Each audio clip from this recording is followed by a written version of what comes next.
Pero lo curioso es que para cuando llega Galileo, que estamos hablando del siglo XVI, ya llevamos 300 años de tomismo, ¿no? De manera que la filosofía aristotélica ya está bien integrada en el cristianismo y por lo tanto esa idea de universo infinito parece que ya está bastante bien asentada en el pensamiento cuando llegan estos personajes. Hay antecedentes, ¿no? Lo hablamos el otro día de Bacon y otros precursores, Occam y demás, pero vamos a centrarnos ya en las primeras grandes figuras del pensamiento científico. Tenemos a dos que me encantan a mí, que son Galileo y Kepler, que son coetáneos. Además está Tycho Brahe también por ahí. Son personajes fascinantes de la historia de la ciencia. Si algún día hacemos algo al respecto, porque creo que sería muy bonito. Y muere Galileo y al poco tiempo ya tenemos a esa primera gran figura del pensamiento científico, que es Isaac Newton. Isaac Newton podría ser una figura equivalente a Santo Tomás dentro de la ciencia, en el sentido de que sistematizan, mientras que Galileo, bueno, tiene aportes en movimiento, en método científico y demás.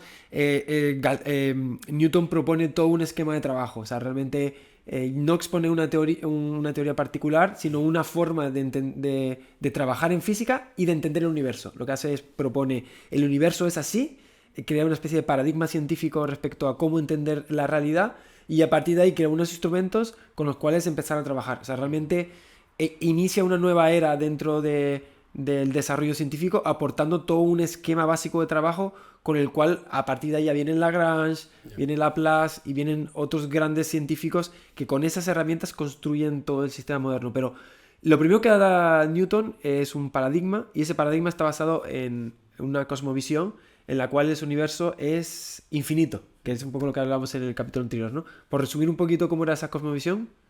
O sea, Newton tiene esta idea extraña, ¿no? De que el universo, en cierto sentido, es como si fuera el sensorio de Dios, los sentidos de Dios. Entonces el espacio es como la manera en la que Dios está en contacto con todas las cosas, y el tiempo es la presencia de Dios en todos los momentos, ¿no?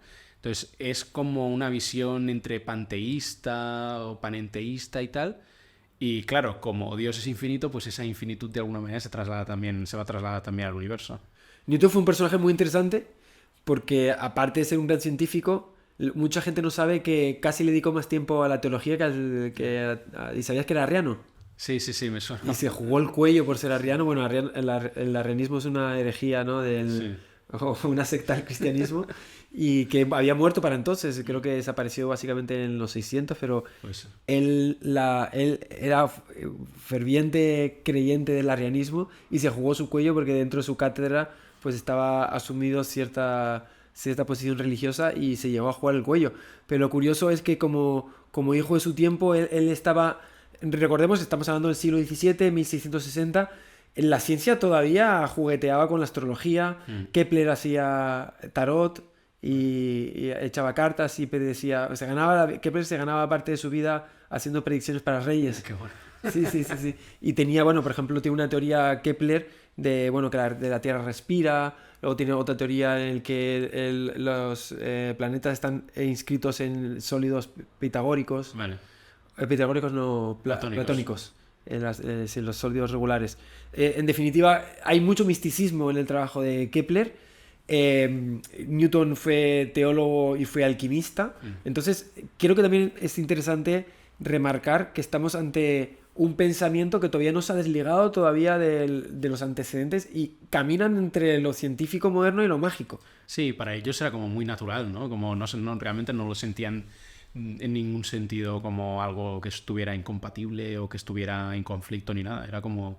Es una mentalidad extraña para nosotros, pero es como lo vivían ellos, así. Me parece muy importante remarcarlo porque creo que uno de los grandes méritos que tienen estos personajes, y en particular Newton, es que dentro de ese ámbito tan místico, religioso, mágico, son capaces de generar unos fundamentos matemáticos dentro del universo que realmente inician un cambio. Pero ellos nacen en otro mundo, ellos nacen en un mundo precientífico. El cambio que hay antes de Einstein y después de Einstein no es tan grande como el cambio que hay antes de Newton y después de Newton. Principalmente porque ellos crean toda una nueva forma de pensar, viviendo a caballo entre el mundo mágico y el mundo científico. lo cual me parece fascinante. Creo que, bueno, estás de acuerdo conmigo, ¿no? Que es importante ponerse en la mente de la gente antes de sacar conclusiones, ¿no? Precipitadas. Sí, no, porque a veces alguien podría decir, qué tonto Newton, pero dices, joder, a ver, no llames tonto que es Newton, o sea, vamos a ver, que te da 3000 vueltas, ¿no? O sea, a lo mejor creía en cosas raras, pero desde su punto de vista, pues tampoco lo eran tanto, ¿no? O no tenía la evidencia para ver que realmente lo eran. Pero eran gente muy religiosa. Ya decimos que Newton decía, bueno, si esto no funciona, pues viene Dios y lo arregla. Claro. Continuamente hay ese pensamiento de Dios que interviene en el mundo para nuestro beneficio. En cualquier caso, una de las cosas que hace Newton, que yo creo que es fundamental para este capítulo, es que crea un paradigma. Creo que también es fundamental que sepamos que en ese... Volvemos a la palabra esa de zeitgeist, que decías tú que era como... El espíritu del mundo, ese... Que en ese espíritu del mundo somos newtonianos. El espíritu del mundo, el espíritu del tiempo. El espíritu del tiempo. Eso. Que en ese espíritu del tiempo somos newtonianos. O sea, realmente nacemos con una mochila newtoniana y no nos damos cuenta. Sí. Y ese espíritu newtoniano refiere a la comprensión del espacio. Entendemos el espacio como una especie de escenario donde ocurren cosas. Entendemos el tiempo como un tic-tac uniforme que marca una pauta de desarrollo de las cosas. El tiempo es lo que marca el cambio y ese cambio está dado por un reloj universal. Eso también es newtoniano. Y ese universo eterno infinito también es newtoniano. Entonces estamos con esa cosmovisión. Y estando en esa cosmovisión llega... realmente Newton, además, es una época muy interesante y me gustaría que comentaras porque es coetáneo de otra gran figura de la historia que es Leibniz. Sí. Se llegaron a matar.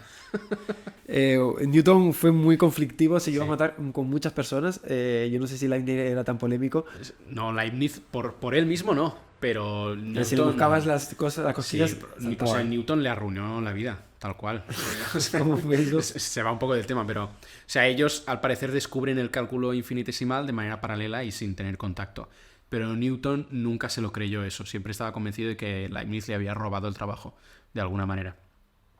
Y entonces Newton estaba muy bien posicionado en toda la esfera científica y tal, y consiguió que le hicieran el vacío a Leibniz, de tal manera que cuando Leibniz consiguió que el duque, creo, me voy a equivocar, pero creo que era el duque de Habsburgo o algo, se convirtiera en el rey de Inglaterra.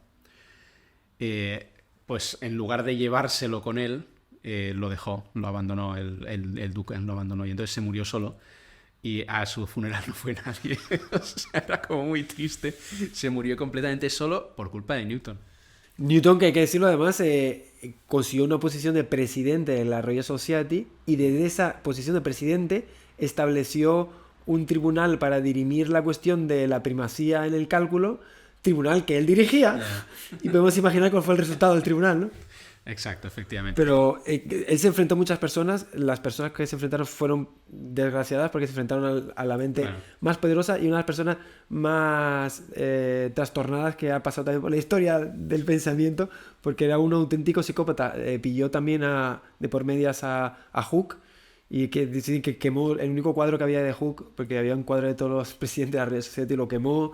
Y al astrónomo real, a Flamsteed creo que se llamaba, también lo arruinó. O sea, realmente fue un personaje neurótico. Yo no me pelearía con él. No.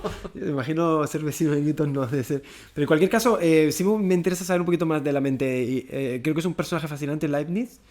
Es un personaje además de su época también, en el sentido de que todavía en esa época se podía saber todo de todo. Y creo que era de esos personajes que sabían todo de todo. Y muy pocas personas conocen un poco más de Leibniz. Se estudian en mi lado, en física, pero también se estudia en filosofía. Sí. O sea, es un tipo curioso, era muy ecuménico. O sea, a él le gustaba en general... conciliar, sí, y por eso me hace da tanta pena el conflicto con Newton, ¿no? Porque él era una persona que él quería, digamos, que todos estuvieran de acuerdo y que hubiera paz y tal. De hecho, y trabajó mucho por la paz y la concordia entre católicos, protestantes y otras denominaciones cristianas, ¿no? Pero bueno, no sé qué más queréis que cuente de él. No, de su pensamiento, pero, sobre todo. Claro, su pensamiento es muy raro, ¿eh? O sea, tiene cosas muy raras. Por ejemplo, él estaba convencido... Él tiene una teoría, le llamaban la teoría de las mónadas, ¿no?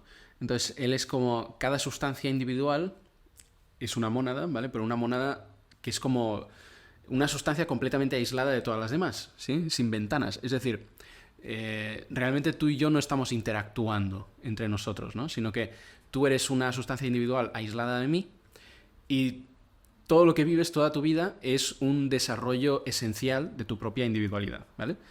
Y lo mismo con la mía.